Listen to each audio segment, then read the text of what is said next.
Today's guest is a female powerhouse who is passionate about diversity and inclusion, can speak 6 languages, have lived in 9 different countries, a mother of 2 beautiful girls, and participates in triathlons. And on top of all this, an Amazon author.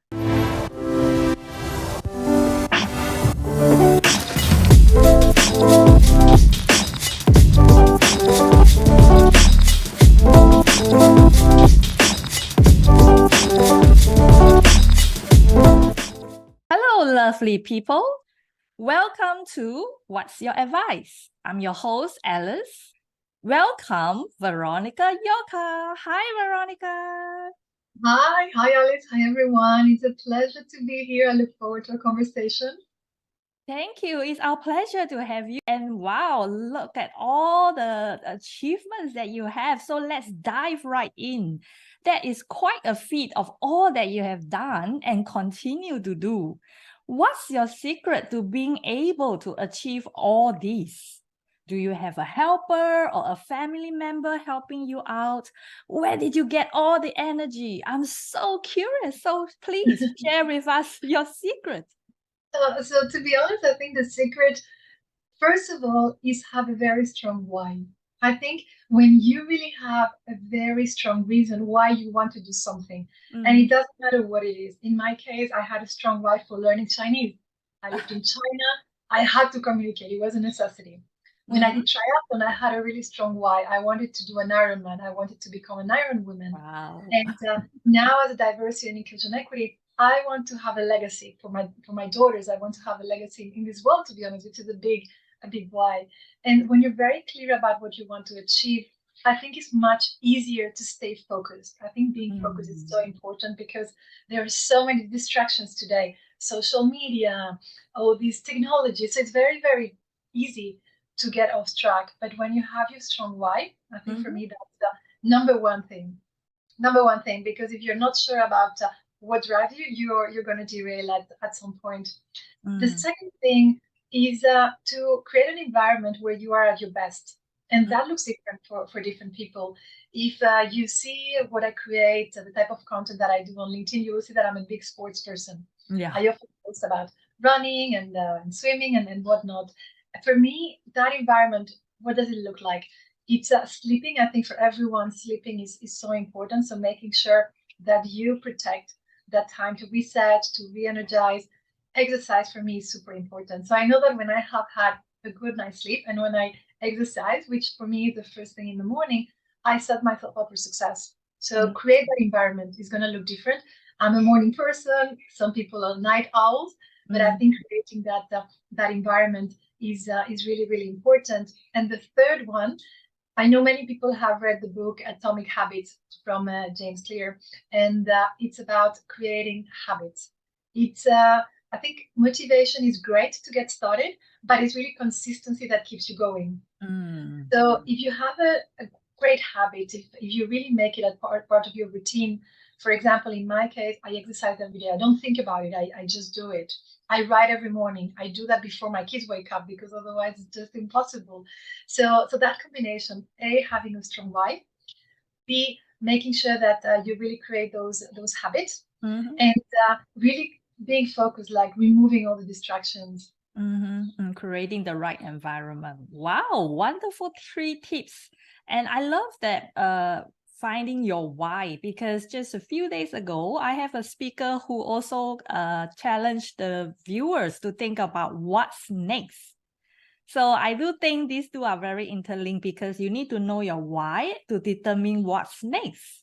And that can propel you and prepare you for doing the things that you have passion for and create the environment like you just said, and then build a habit out of it. And all successful people I know, they have incorporate exercise and good regular habits as part of their daily routine. You have published 2 books. One is called The Lemon Tree Mindset and the other Conquering Your Burnout. It looks like you're someone with very strong will, and the way you describe the 3 tips, you're such a power and go-getter. Do you think it's your innate character, or do you actually think that everyone can have a positive mindset to do the three things that you just said? I think there's a bit of a mix. Honestly, we are all different in our personality, and that's the beauty of diversity. So we all have our different traits. I do believe that by nature, some people, some babies smile more than others, and that's nature. But then it's not only nurture, it's how you talk to yourself and how you're able to change your mindset. And to give a very specific example, last year I was employed in Australia and I was feeling a lot of rejection by corporates. When I was sending CVs, I didn't have any interviews. And so initially my narrative was, I don't have a network here. People don't see my value. So it was a negative narrative. And then I knew that I had to change something. I didn't know exactly what it was. And then I realized that it was here. What I needed to change was my mindset. And so I changed that narrative. And instead of saying I'm unemployed and looking at it as something negative, I started to tell myself, I have time. I have never had time in 20 years of corporate experience. Excuse me. And so with that time, I can study, I can start writing, which I did 10 months ago. I can have more quality time with my kids. So I changed that narrative. When I was saying people are not interviewing me, I'm not able to find a job, I told myself, well, I can create one. I have tools, I have skills, I have experience. So that's how I became a consultant and a freelancer. So I think everyone has this power of changing the language, changing the mindset, and changing the narrative, turning it from a negative one into a positive one, into one of opportunities. So yes, we all have our different personalities, but it's in us to decide what is the story that we want to tell. Wow, very powerful. Yes, our mindset is super, super important. We all know, right? Tony Buzan said having a growth mindset is now let's move on to your other superpower, a public speaker. And you shared earlier before we got online that you even hire a coach now to polish up your public speaking skills. And it's really which is why I put this question down, because I do have quite a few mentees who want to develop the confidence to speak in public. So what would be your advice to them? I know you're also still learning, but I'm sure you have more experience than them. So what would be your advice with regards to public speaking? I have so many on this, so I'm going to try to do it a little bit structured. So the first thing that really helped me is that very often in society, we have this idea, this preconception of what a great speaker looks like. And you tend to think of someone who has a certain presence, probably very assertive, and who comes across with a big voice and an extroverted personality. And in reality, anyone can be a great speaker. And in fact, it's owning your diversity.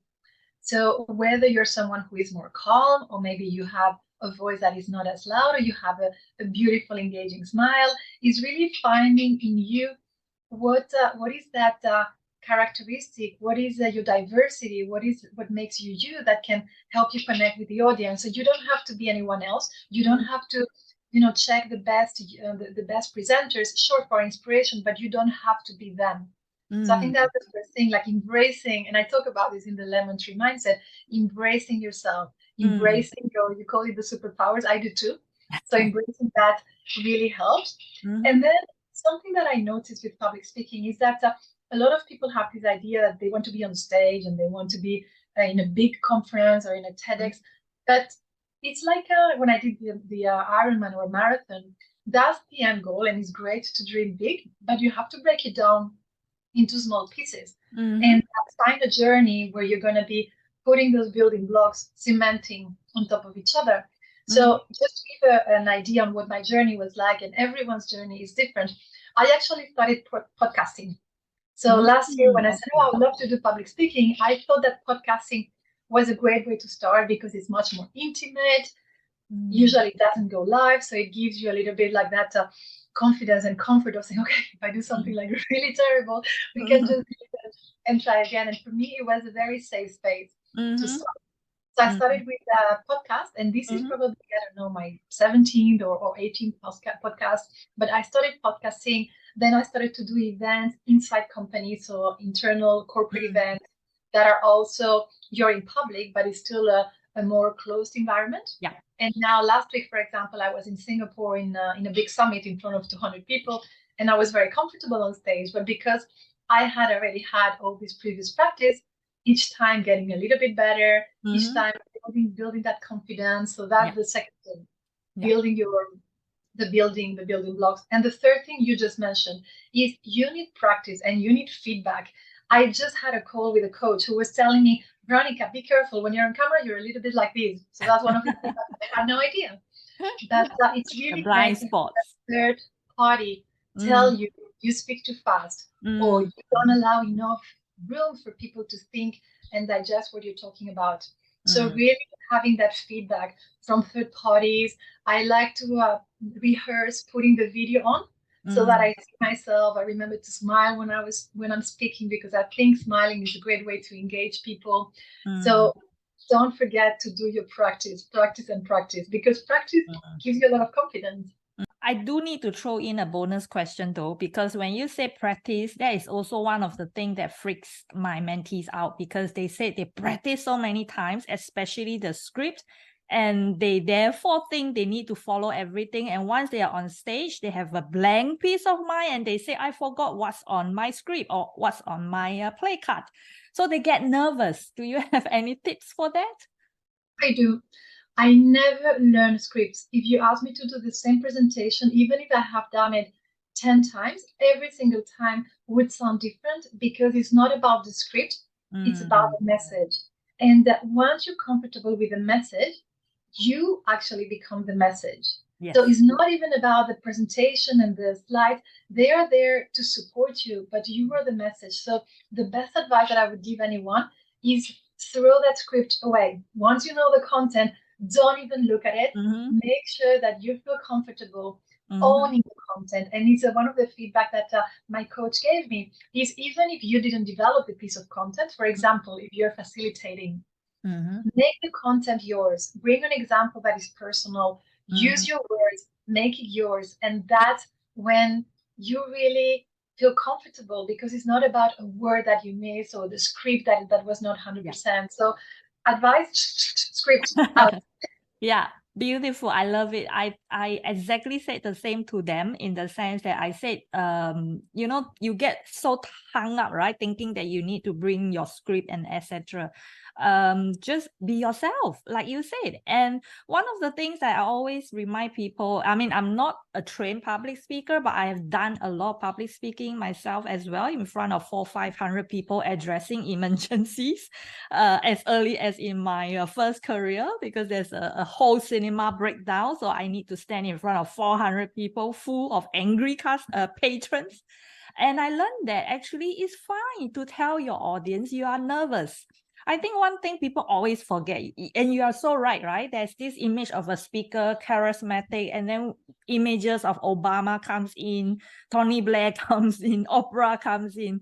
I mean, we are not them. We are we, and we have only one ourselves in this world. And what's so wrong to tell my audience that, okay, I'm really sorry, but I'm a bit nervous. It's my first time doing this. I think it's perfectly fine. And the audience actually love it, and they gave me a very warm applause. You know, they encourage me because they know themselves that they cannot stand in front of a stage addressing a big crowd as well. So that's my personal take too, to be authentic, and it's okay to be vulnerable. Tell your audience. And always start small. I agree. I said, why don't you just practice among your own team, among your own small department? Once you are comfortable, then you talk to your friends and family, and then from even your own community, in your own society, and then slowly, as you said, move on. So one day you'll get on the stage like Veronica. So thank you so much.